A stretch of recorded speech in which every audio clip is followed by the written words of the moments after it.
Olá, investidores! Sejam bem-vindos ao nosso vídeo do Panorama Matinal, onde você fica atualizado sobre tudo o que está acontecendo no Brasil e no mundo, questões micro e macroeconômicas que impactam os seus investimentos aqui e também no exterior. Além disso, comentamos tudo acerca das commodities agrícolas, falamos sobre trigo, milho, soja, boi, produção, colheita, clima, importação, exportação, falamos sobre Brasil, China, Estados Unidos, Europa, enfim, tudo isso você fica sabendo aqui. E vamos começar falando sobre a Bolsa em Chicago. Pregão noturno, temos trigo caindo 0,45%, milho cai 0,55%, soja em grão 0,23%, farelo de soja sobe 0,19%, lembrando que o farelo vem sendo a ponta mais forte do complexo da soja, e temos o óleo caindo 1,16%.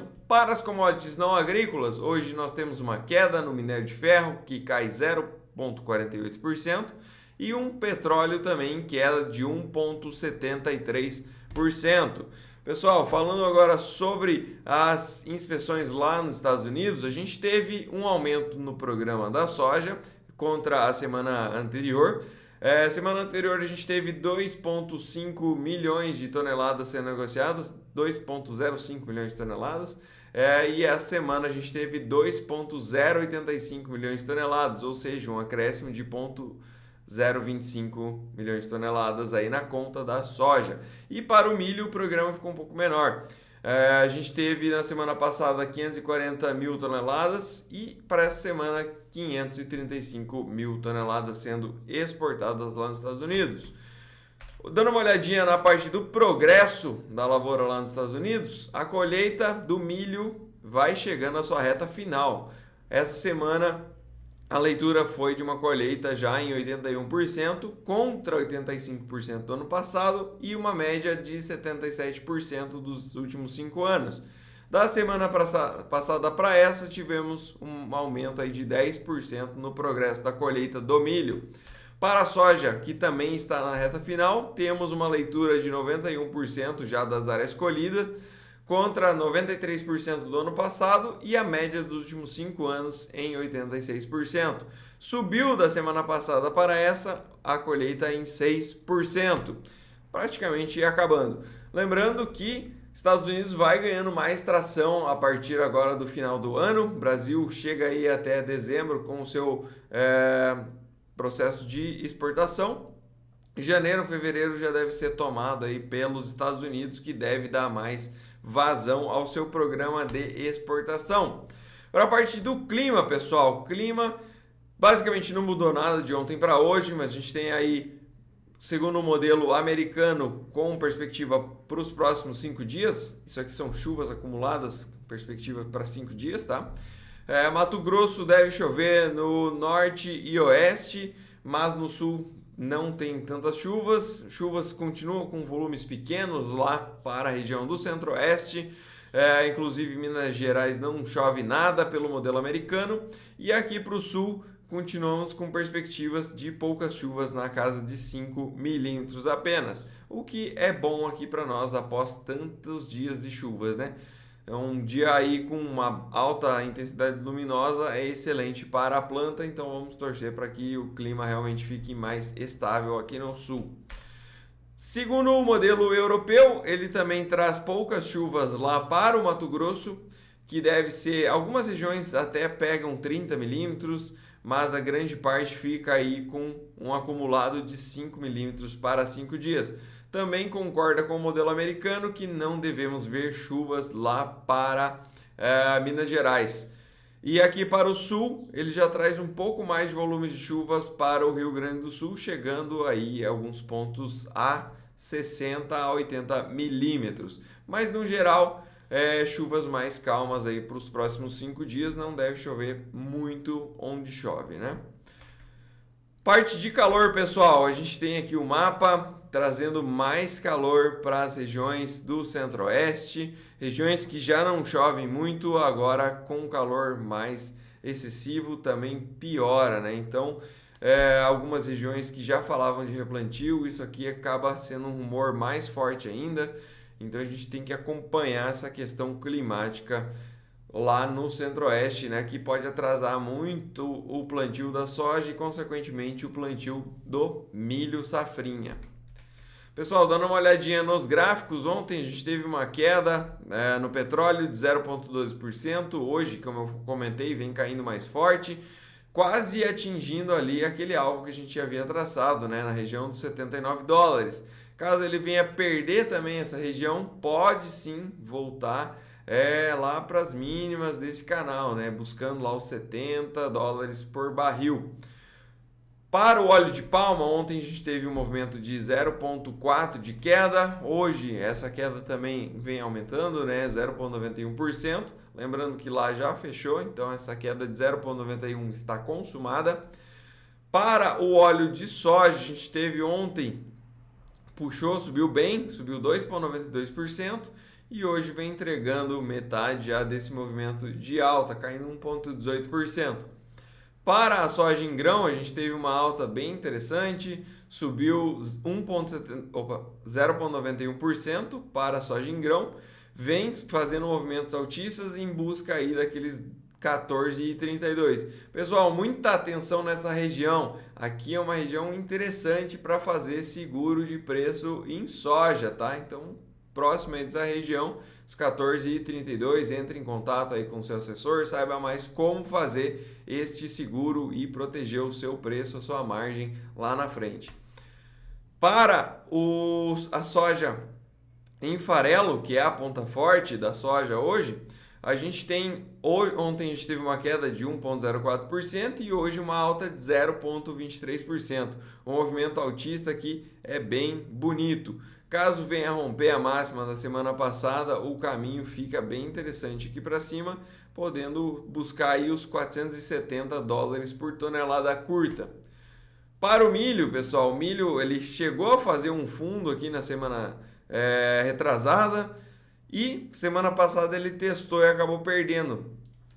Acabou perdendo esse fundo, tentou na sexta-feira fazer um movimento buscando voltar para cima desse fundo que havia perdido, porém sem sucesso, né? Ontem a gente teve um dia que fechou no 0 a 0 e hoje já vem caindo 0,8%.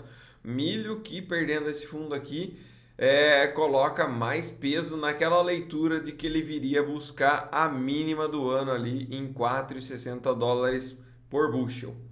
Então o cenário do milho aqui não tá legal e provavelmente ele venha realmente testar a mínima dessa lateralização. Para o trigo, a gente teve ontem um movimento de alta lá em Chicago, subiu 0,57% e hoje vem caindo 0,65%, né? Caso o trigo venha a perder a região dos 5,54, também deve buscar as mínimas do ano, assim como o milho. E o milho aqui no Brasil fez um movimento bem legal de alta, subiu 0,91% também. Ontem ele fez 0,18 de alta, isso que foi na sexta-feira, esse 0,91. E vem trabalhando numa ascendente, né? Milho vem trabalhando acima também daquele rompimento que fez, daquela lateralização, encontrou suporte ali novamente, né? E voltando a esse movimento de alta, a gente pode esperar um milho, quem sabe, testando a região novamente aí dos R$62. Lembrando que esse aqui é o contrato da vez, né? Fechando aqui este ano, em novembro, dia 15. Então, perto aí do vencimento dele já. Vamos dar uma olhadinha como é que ficou as bolsas, pessoal. Ontem a gente teve um dia entre altas e baixas lá nos Estados Unidos, acabou fechando com uma alta tímida de 0,18% para o S&P 500, uma alta de 0,3% para a Nasdaq e Dow Jones com uma alta de 0,1%. Aqui no Brasil foi a mesma coisa, a gente oscilou mais para o positivo, um pouco para o negativo e acabamos fechando aí próximo do 0 a 0, subindo 0,23%. Lembrando, o mercado veio de duas altas bem fortes aqui no Brasil, era natural algum descanso.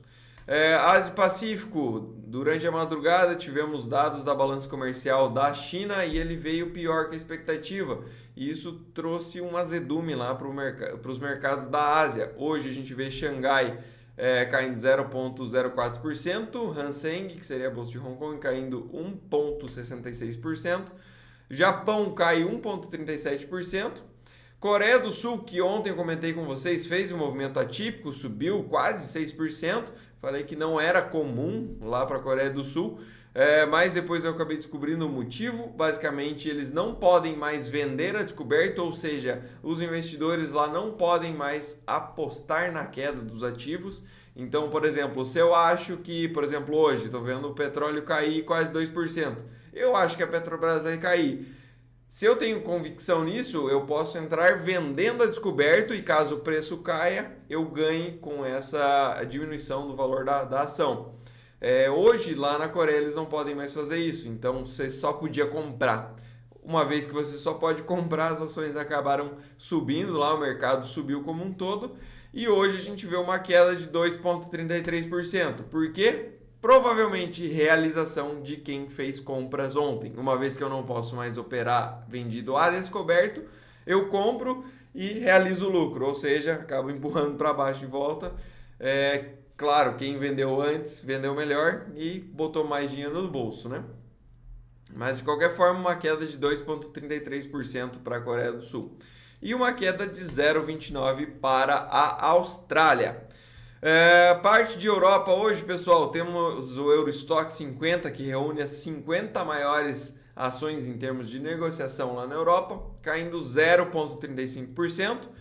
Único no campo positivo ainda a Inglaterra, que sobe 0,05%, mas um tom mais negativo hoje para a Europa, com destaque de queda aí para a Bolsa Francesa, que cai 0,5%. Para Estados Unidos, S&P 500, uma perspectiva de queda aí futura de 0,23% e para a Nasdaq futuro caindo 0,2%. A princípio, bolsas aí com um tom um pouco mais negativo para o dia de hoje. E temos um dólar mais forte contra as principais moedas. Dólar DXY no momento sobe 0,4%. Para este índice é uma alta considerável.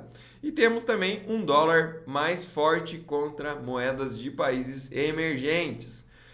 Chama atenção aqui também para o dólar contra o yuan. A gente comentava dele a 7,31, que era uma região importante. Acabou cedendo, né? Caiu a 7,28. Mas hoje vem fazendo um movimento mais altista contra o yuan. Então, a princípio, pessoal, bolsas um pouco mais negativas no dia de hoje e um dólar mais positivo. Para a agenda, não temos nada de relevante na agenda para o dia de hoje. Só queria fazer alguma aspa aqui com a relação ao cenário político no Brasil e também nos Estados Unidos. Aqui no Brasil, a gente tem até meados de novembro para que o governo vote uma diretriz orçamentária para 2024. Não sei se vocês lembram, mas semana passada o Lula comentou que a chance de a gente fechar no 0-0 não existia, a gente com certeza ia fechar no déficit. Isso colocou o Haddad em maus lençóis, que por sua vez não quis ficar de mal com o chefe, acabou seguindo a linha dele, tenta defender algumas políticas aí, que a gente pode sim fechar mais próximo do 0-0, mas é fato de que a princípio o mercado já via que isso não era possível também, de acordo com o que é arrecadado e o que é gasto. Até o momento não foi feito nenhum esforço para cortar gastos, só vem aumentando os gastos e a arrecadação vem tentando aumentar também através de impostos, né? Passar aí tudo quanto é tipo de emenda para arrecadar mais, de tudo quanto é lado, né? Até das comprinhas aí de $50 ou menos agora, né? Porque não tem mais isenção para nada. Enfim, o governo tem aí até meados de novembro para votar isso e é um fator que tende a estressar o mercado. Quando vai ser exatamente, a gente ainda não sabe, mas tem que passar aí pelo Congresso e tudo mais. Vamos ficar atento que isso tende a trazer bastante volatilidade aqui para o Brasil. E lá para os Estados Unidos, algo muito semelhante. Eles votaram por uma extensão do prazo para o teto de dívidas lá, que era de 45 dias, e esse prazo está chegando ao final. E isso deve virar novamente uma novela, pessoal. Por quê? Porque foi ali aprovado essa extensão, mas no apagar das luzes. Eles tinham até, eu não lembro o dia que era, mas era sábado. E eles decidiram, assim, nas últimas horas do sábado, para fazer essa extensão de 45 dias. E a gente, nesse meio tempo, nesses 45 dias, também teve as questões lá no Oriente Médio com Israel e a Palestina, e os Estados Unidos apoiando Israel. Também fez aí um pedido, o Joe Biden fez um pedido de um aumento de 100 bilhões de dólares. E isso também tende a entrar nessa conta. Então, a princípio, são 2 pontos sobre uma mesma coisa, por assim dizer, né? Sobre diretrizes orçamentárias para o próximo ano, que tendem a impactar o mercado e voltar a trazer volatilidade. Então, vamos ficar bastante atentos ao cenário político do Brasil e também dos Estados Unidos. Pessoal, um grande abraço. Espero ver todos vocês amanhã novamente. Tchau, tchau.